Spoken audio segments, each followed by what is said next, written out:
దాంతోపాటు కృష్ణుడు కూడా సుధాముడికి అష్టైశ్వర్యాలు ఇచ్చేశాడు. అయితే దీంతో పాటు మనం ఇంకొక పని ఏం చేయాలంటే 3 దానాలని ఇవ్వాలి తప్పనిసరిగా. ప్రతి ఒక్కళ్ళు అంటే ఏవేవి చెప్తాను. మిగతా మాసాలలో దానాలు ఇస్తే మనకి పుణ్యం వస్తుంది.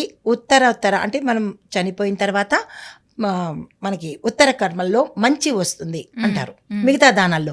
కానీ ఈ రోజు చేసే దానంలో భూలోకంలోనే మనం అష్టైశ్వర్యాలు పొందుతాము. భూలోకంలోనే అంటే మనం ఇప్పుడు ప్రస్తుతము బ్రతుకున్నప్పుడే ఇక్కడే మనము అష్టైశ్వర్యాలు పొందుతాము. అందరికీ కావాల్సింది అదే కదా.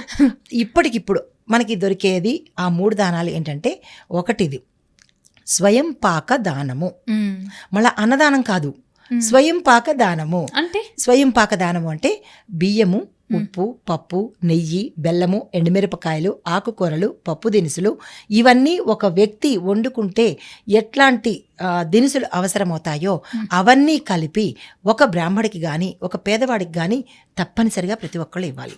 దీన్ని స్వయం పాక దానం అంటారు.